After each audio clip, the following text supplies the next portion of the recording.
What's up, beautiful souls? This is episode 6 of Men Have Feelings Too. Who knew? Today, my guest is Zachariah Zeplin. He's an artist, a healer, and a coach.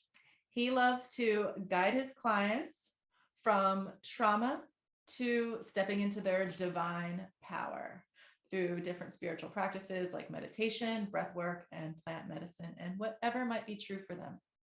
Thank you for being here, Zachariah.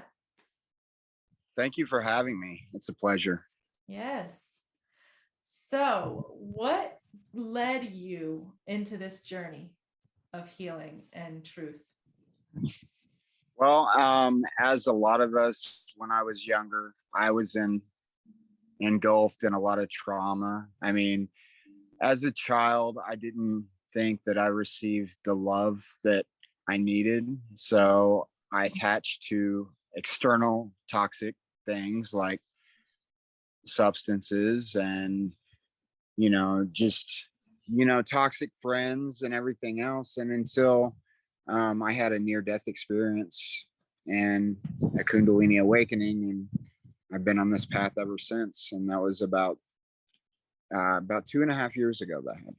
Wow. Can you tell us about the near-death experience? Yes, it was due to a heroin overdose. Mm-hmm. And so I ended up in realms of existence that I didn't know existed, because as a child, like, I knew they existed, but not in the capacity that I was shown, because as a child I was in dogma and everything from, my relatives. My family's really into Christianity, which is fine for them. It works for them, but I know there's bigger things to the universe now than religion. Because initially all religion is the same thing, and from a different perspective.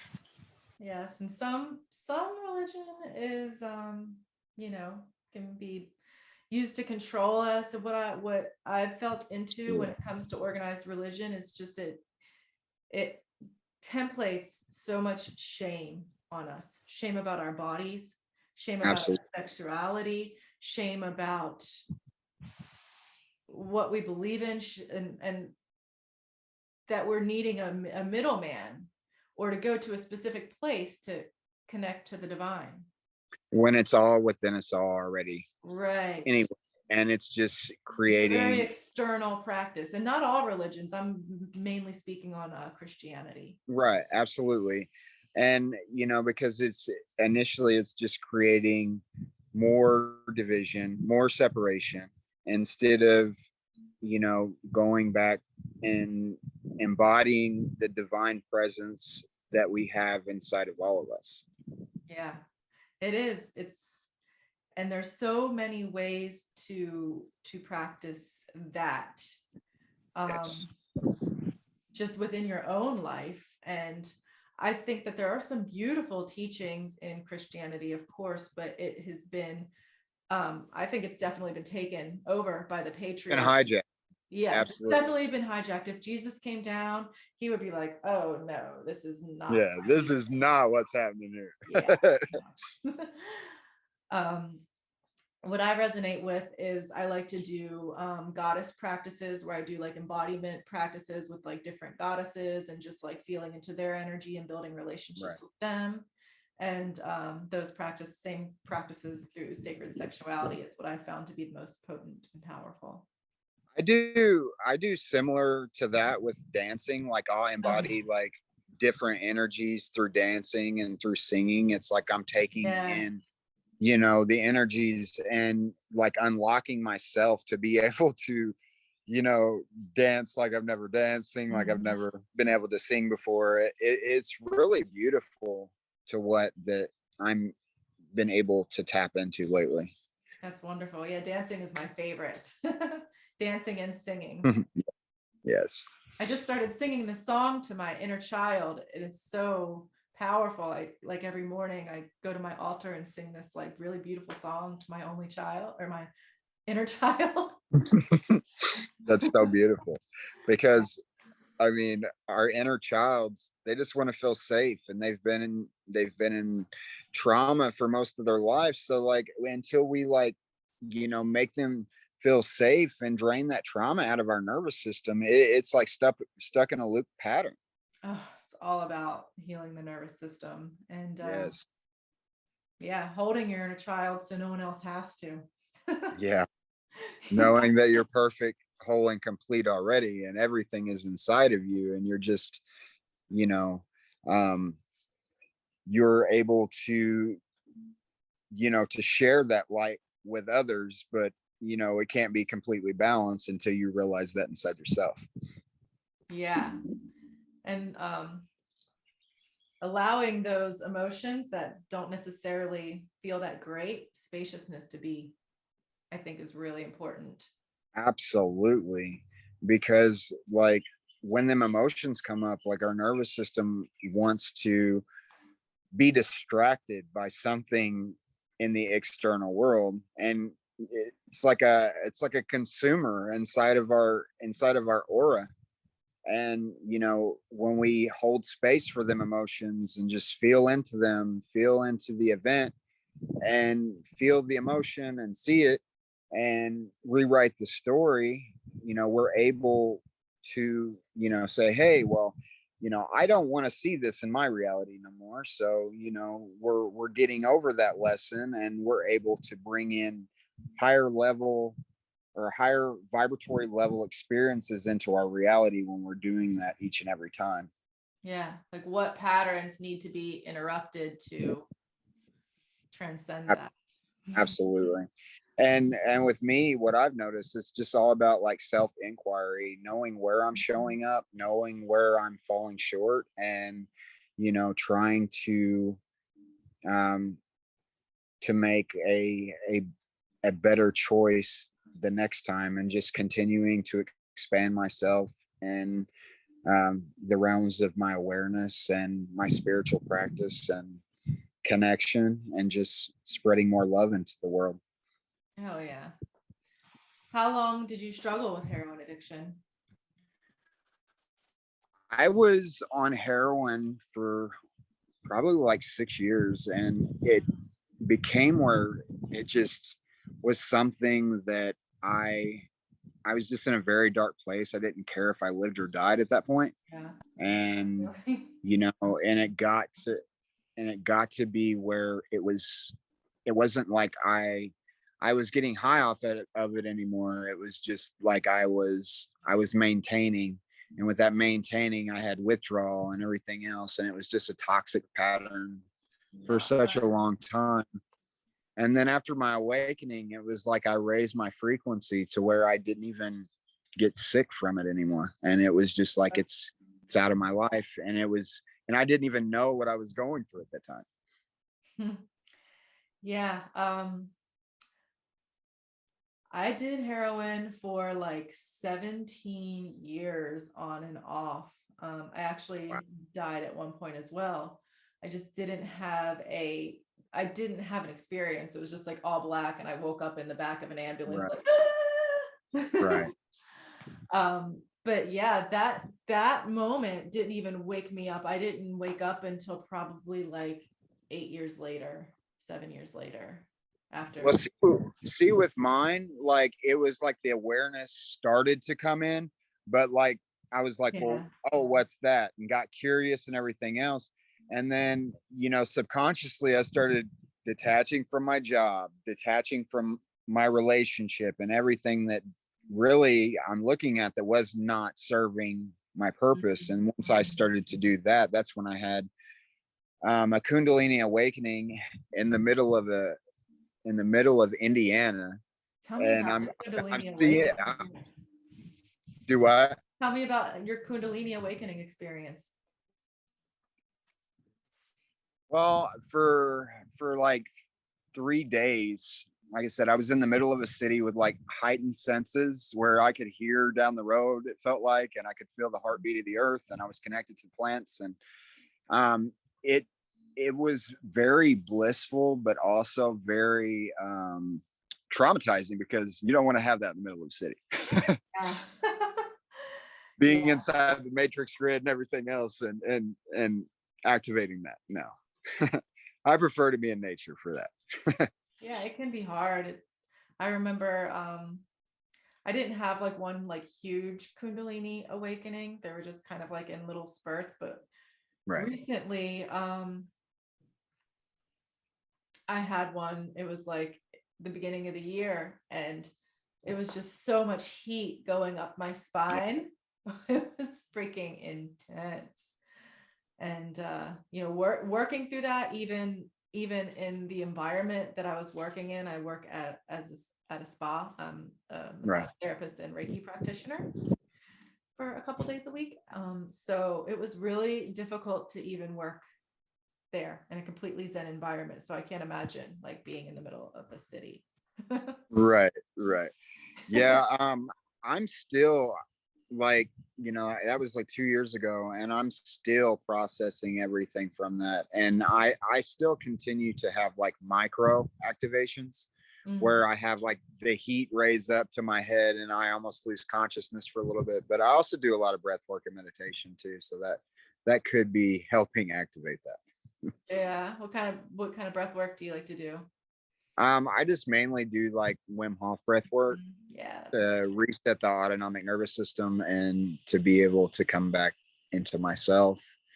Anytime that I'm having like lower level emotions surfacing to be cleared, like breath work is a big pivotal thing for me in my life, because it gives me like a reset. And then especially when you add the cold shower with it, it's just intensifies even more, alkalines your body, so you can create from a higher level perspective. Yeah. The ice baths are definitely intense. Yeah. I went to a Wim Hof workshop and I only lasted 90 seconds. In the ice bath, or 90 seconds? In the ice bath. Well, I mean, they only go for like 2 minutes normally, though. So you did pretty good. My friend holds healing retreats and they are in there for like 8 minutes sometimes. Yeah, you're not supposed to do that long. That's not good for your body. You don't think so? No. Yeah.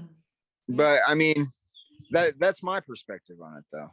I don't know the research, but I know that you can die in there after like 20 minutes. But oh wow. Yeah, I love how they climb Mount Kilimanjaro in nothing but shorts.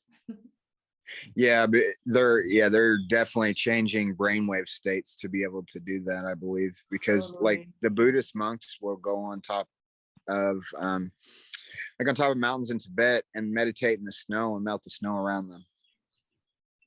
Yeah, our minds are so fucking powerful, aren't they? Yes, they are. Yes, they are. It's so amazing to know the true essence of who we truly are, and I feel like we're just actually scratching the surface of that, right? Yeah.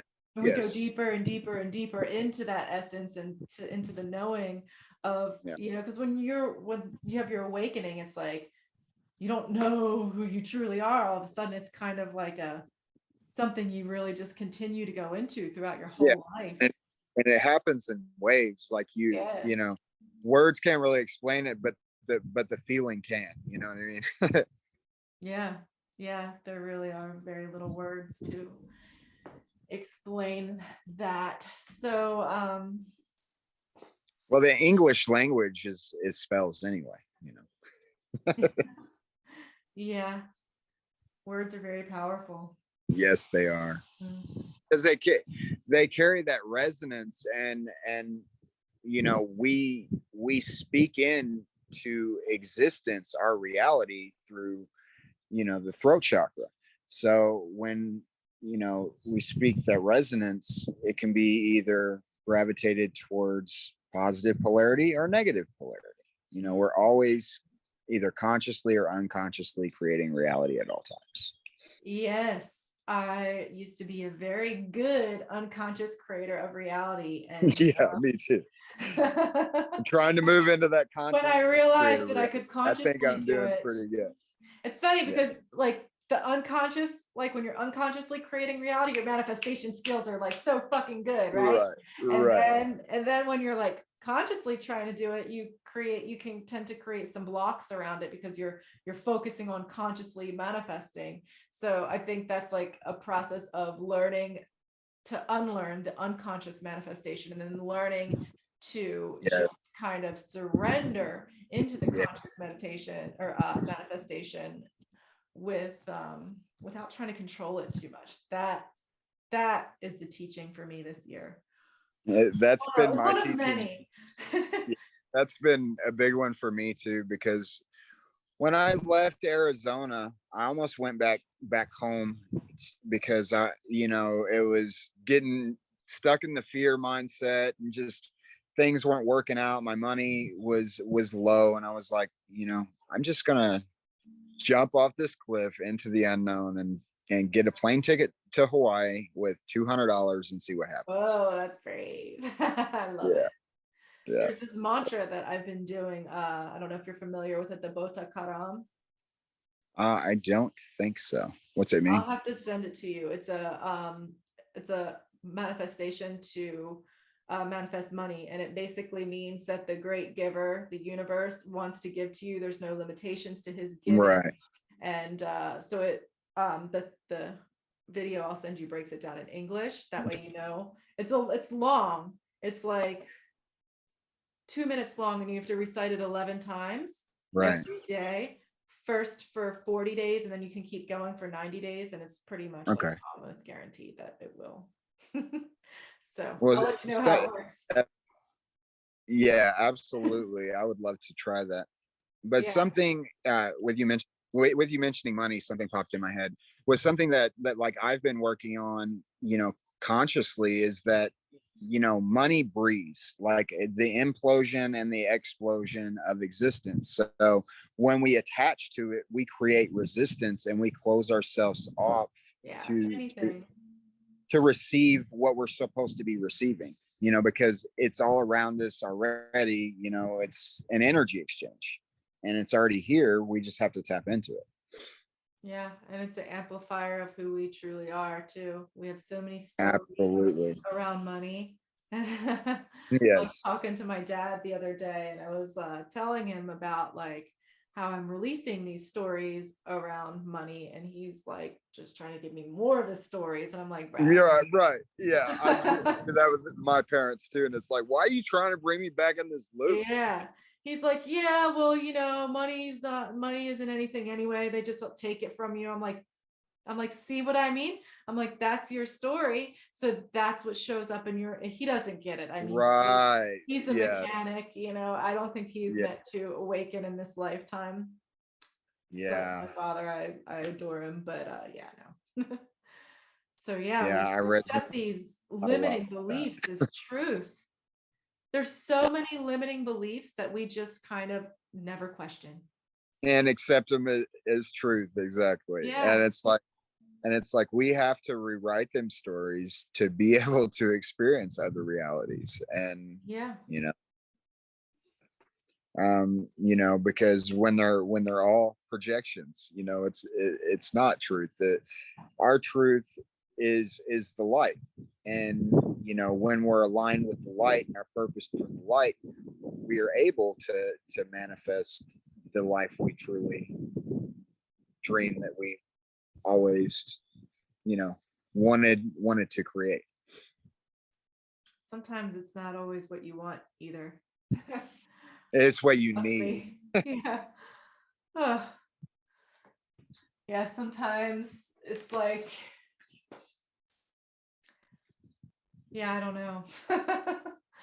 Just something can seem so aligned, and then it's not, and you just surrender, and then something different shows up. It's just absolutely. I remember the beginning of the year, my roommate was going to move out, and I was like, fuck, because here in Florida, it's so expensive now because everybody's moving here. Right. So I couldn't afford this house on my own. And it wasn't until I surrendered And I was just like, whatever, however the universe wants to serve through me, I'm going to trust it. And, you know, even if I have to move out of here, whatever, I'm just going to let go. She ended Right. up not moving out. So letting go, I think, is like a big, huge piece in um in manifestation. Absolutely. That's like one of the biggest things is surrender and gratitude on top of it. Whatever happens is like, you know, knowing that you were right where you were supposed to be in every moment, and you know, having It's easy to gratitude. practice when it's easy, right? But when it's Yeah. not easy, then Yeah. it's even more important to practice it through the really challenging times, I think.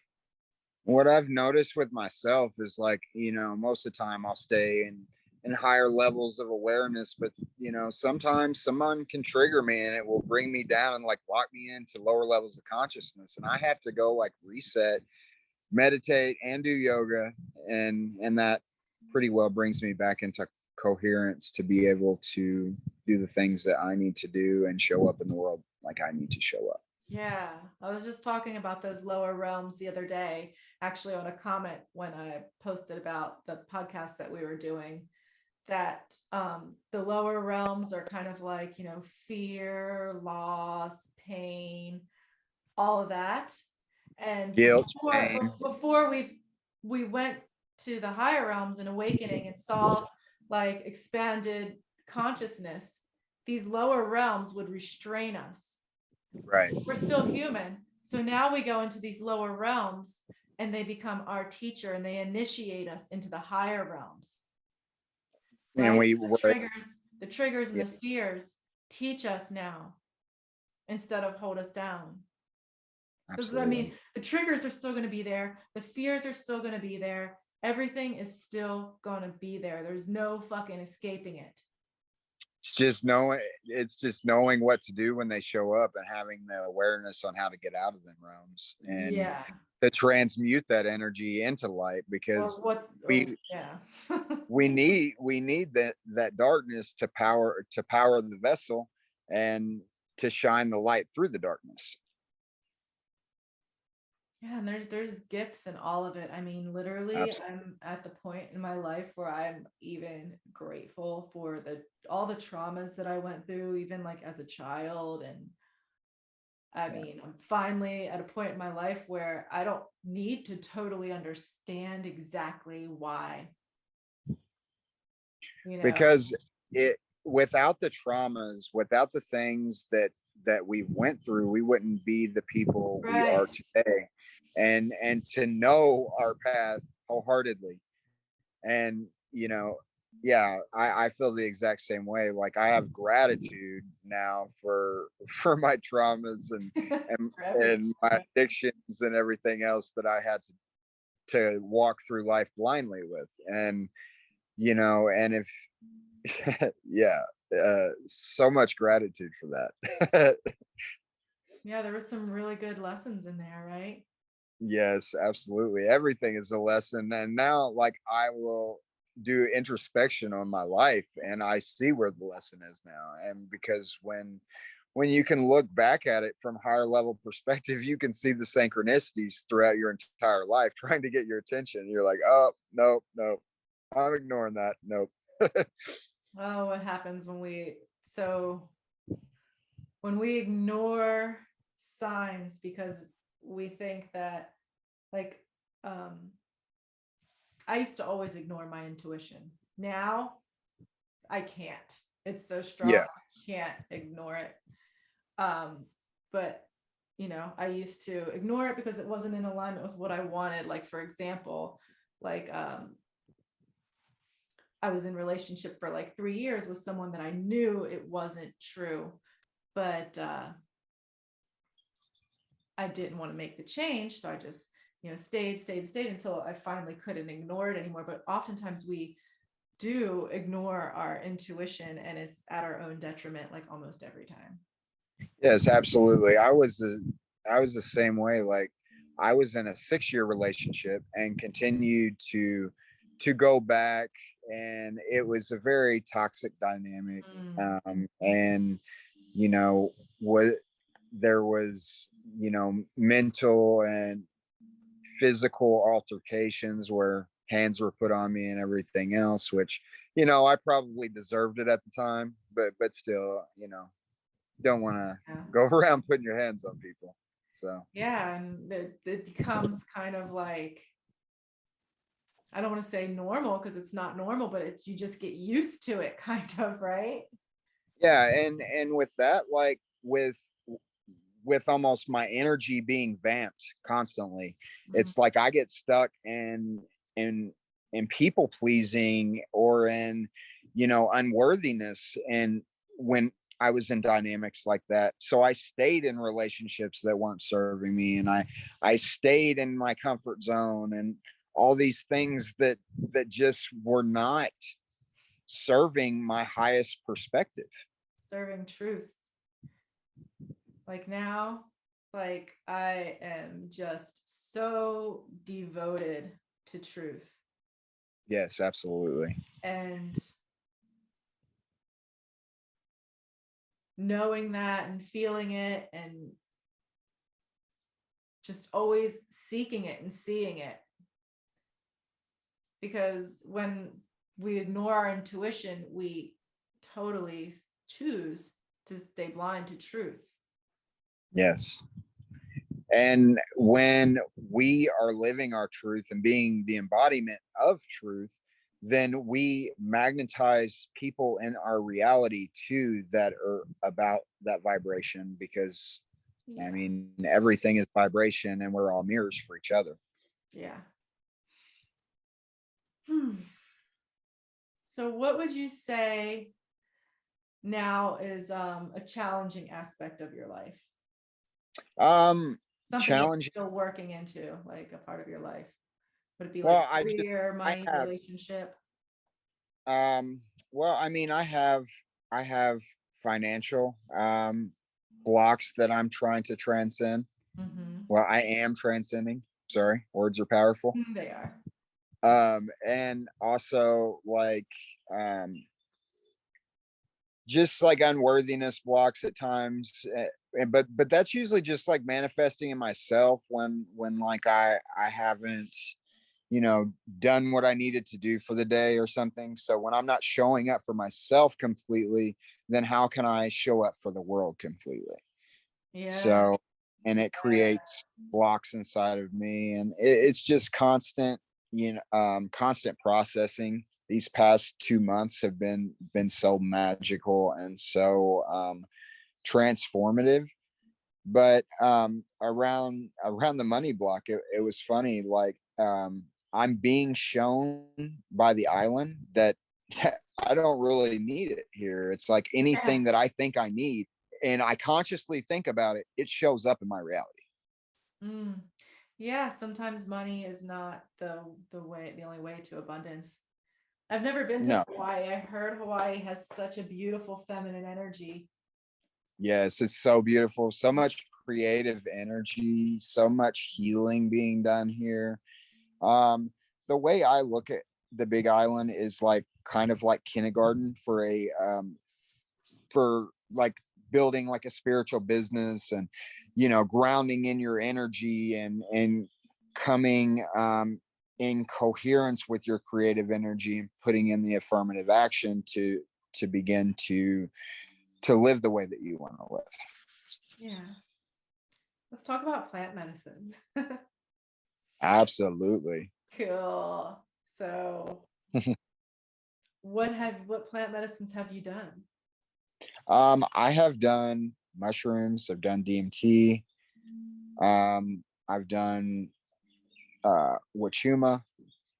I haven't Wow. had a Wachuma is San Pedro. Oh, okay. The It's grandfather. the grandfather medicine. Yeah. Yeah.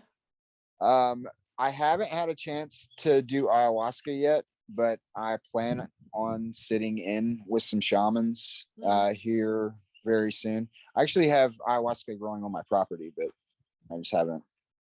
I don't really just want to brew it and drink the Yeah, because you need like the chacuna root. I think it's good to do in ceremony. The ceremony is Absolutely. a potent Absolutely. part of the medicine.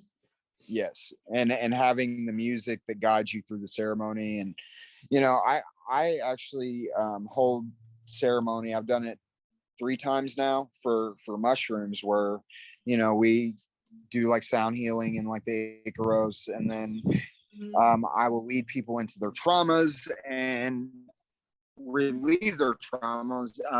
My friend, he had an abortion a couple years ago, and he didn't even know about it, and he was very distraught over this. And like, I was one of the only people that he told, because he felt comfortable with me, and I was able to help him release a lot of that trauma inside his body just by talking him through it on plant medicine.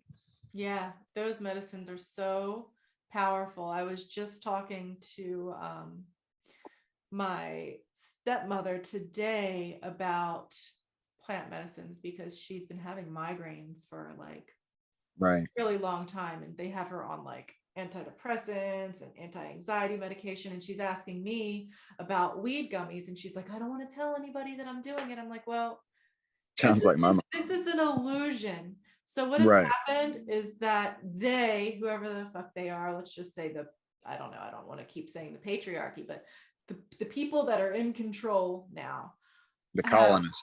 have imprinted this illusion over us that these drugs are okay, which is kind of like shit drugs. They're Like, poison. yeah, Absolutely. antidepressants, that they're not helping her like at all. You And they know, tell us like, you should be, if you do these drugs like plant medicines, marijuana, you should be very ashamed of yourself, but go ahead and buy right. a bunch of liquor. Yeah. It's just, it makes no It sense. makes no sense. And you have Absolutely. to step out of that conditioning. Like, who cares if someone has something negative to say about you taking plant medicines? They should probably look at themselves. Yeah, because that's what I've noticed a lot. Like, when someone is like lashing out about something, then they're projecting something that is inside themselves that isn't healed, and you know, when we awaken, we just trigger more of that. Yeah. Yeah, I really think that plant medicines are going to play a big part in the healing and our rising into a higher consciousness. Absolutely. I completely agree. I mean, because for my own journey, it has been so transformative, not just, you know, being able to telepathically communicate with guides and stuff, but it, you know, when you go in with the intention to relieve stuff, to relieve patterns, to go into patterns, it's a very good partner for shadow work. Yes. Yeah, I think my two, like, I think plant medicine and relationship are two like really good places to do some deep shadow work. Yeah. And the thing about it is, around relationships, is like, in the Western world, a lot of us didn't know how to properly form relationships. And it's like, when you begin Right. to awaken and compartmentalize your mind into, you know, doing things the right way and creating mastery in all levels of our life, then you start to form them beautiful relationships, because then we have integrity, then we do what we say we're going to do, then we are spreading more love, so more love comes back to us. Yeah, well, it's a mirror of what's on the internal, you know. Absolutely. Absolutely. That's part of the work I do. I help women to alchemize wounding that they have around the dark masculine, so that they can build a strong reverence for the masculine internally and externally, Right. and let their feminine energy. So once they do that, they'll feel safe to open their feminine energy, Right. let that shine. And I mean, it has a ripple effect into the world. It's so Yeah. beautiful. Yes, that's so beautiful. Yeah. Yeah. It's all from within. And there's always been like the the rise of the patriarchy, the rise of the matriarchy, the rise of the patriarchy, right? We're rising and stepping on the other one. And it's been this way for like thousands of years. But now we're calling in something new. We're calling in Yes. rising together in divine union. And Yes. this will allow us to reach like higher densities. Yes. You know, Just like the teachings of Ra and the Law of One. Are you familiar yeah. with that? Mhm. Yes. Yes. That's the most resonant book to everything that is going on that I've read anyway. Tell me about some of your favorite Ra teachings. I mean, just bringing in the spiritual balancing of the energies inside our body, and also explaining the dimensions of the reality, and the polarity and the unity that we're coming into. And yeah, it's very complex teachings, It as you know, is. Yeah. but that it, just like a lot of spiritual books, is based on resonance. So like, one time you'll read it and you'll get one thing, and the more you raise up, you'd be like, oh, well, that means that. Yeah. Yeah. I was going to say something. It just left me. Hold on. Let me get it back. You're good. No worries.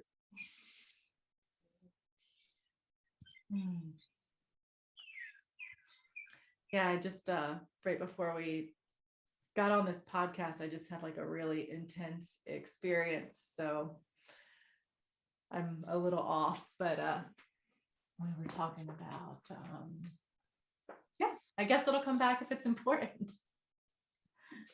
So what type of spiritual practices do you like to engage in? I'm all about, I mean, there's a lot, but embodiment is my biggest one. And I do embodiment through dancing, Right. singing, daily devotion to that, to my spiritual practices of embodiment, even when it's hard, even when I feel like, my nervous system is at a mosh pit in a Slayer concert. Right. Yeah, I I love that terminology. Love it. still show up, and those are the times that it's more important to show up. A spiritual practice that I've been leaning into lately is devotion. So just kind of like devotion to really truth, but the devotion to anything that I decide to commit to, whether Right. it is, these goddess practices, my mission, relationship, friendships, whatever it is. It could, a plant medicine ceremony, whatever it is. I want to devote myself fully to anything that I decide to show up for in life. Absolutely. I like that. Yeah, so that's been a really big part of my spiritual practice lately. Surrender. Leading your life like a moving ceremony, and just Yeah. like surrendering. I'm really in the embodiment too, because like for a long time, at the not a long time, but at the beginning of like my spiritual journey, I was so like up in my crown chakra, connecting off world and everything else, Yeah. and not grounding the energy in on the planet, and that's what we're here to do, is bring that in and ground that in and be the beacons of light to change the world. Yeah, there's ethereal spirituality. Yeah. And then there's embodied spirituality, two totally different things. And I think when people first wake up, a lot of times it's the ethereal spirituality that comes first. Well, I mean, it serves its purpose. I mean, Oh yeah. If I didn't go through the ethereal spirituality, I wouldn't have been able to process. How can you embody it if you don't grab it out of the field, Absolutely. But yeah, What do you think about toxic positivity and spiritual bypassing? Yeah, that's not good either. Because if you're bypassing, then you're still in the loop. I mean, and you really just have to go into your triggers as they come up and see why you're triggered, and be why you're having resistance to this pattern and why you're having resistance to doing something. Is like, what I've noticed is, the most beautiful things in life are on the other side of fear, and a lot of times we don't want to go into these things, but they get easier as soon as we start doing them. And they build and they build and they build, and we start to build momentum. And before we know it, it's easy. It's a pattern now. Yeah, I think that the reason that people get the positive vibes only mixed up is because that is a teaching. Like, positivity is a teaching, but we have to be able to experience the whole spectrum. Yeah, because we have to embody our darkness to know Anything we what suppress we is truly not are. going to go away. No, it's not. It can be transmuted, but energy cannot be created or destroyed, only transformed. So, unless we look at it within ourselves, it's going to remain there. Yeah, that's a big thing I felt into with ethereal spirituality, is just kind of like not allowing yourself to go into the depths. Absolutely. Which, it's not always comfortable, no. but it's necessary. It's very necessary. So tell me about, what's your mission? What do you feel like you came here to Earth to do? My mission here is similar to a lot of people's, is to bring in more love, to learn more love, to bring in more abundance, not just for myself, but for community, to begin to co-create a better world together, and to harness heaven on earth. Beautiful. And I do that through visual art, through connection, through traveling and unlocking more perspectives of myself, and just being of service, even if it's helping an old lady put in her bags of groceries. You know what I mean? It's a constant movement of trying to be embodiment of more love, or becoming more of an embodiment of love. That's what I was gonna say. It came back. Okay. So in the old paradigm, there's like so many words that don't resonate with me anymore, and one is falling in love. Yes. That does not resonate with me at all anymore. Because you're already love. So you harmonize yourself within yourself, and you become love. Yes. And then that has no choice but to show up in every area of your life. Yes. Yes. Beautiful. Yeah. So if people wanted to work with you or go deeper into your mission and your teachings, how can they find you? I'm in the process of building a website right now, but I do have my Facebook, and that is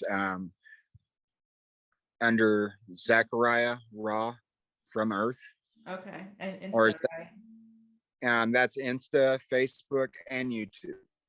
Cool. Oh yeah, I saw your YouTube channel. I just created a YouTube page yesterday. So I'll add all of that in the show notes. Awesome. Yeah. Is there anything else that you would like to share? Thank you so much for coming on today. This chat has been fun. Yes, it's been beautiful. Just to face your fears, go into the unknown, and follow what's resonant with your heart. Beautiful. Thank you so much, Zachariah. And I'll have this on YouTube too. If you want, I can send it to you so you can put it on your YouTube as well. That would be beautiful. Thank you. Have a beautiful day. Thank you, my friend. Thank you. Mahalo. Mahalo.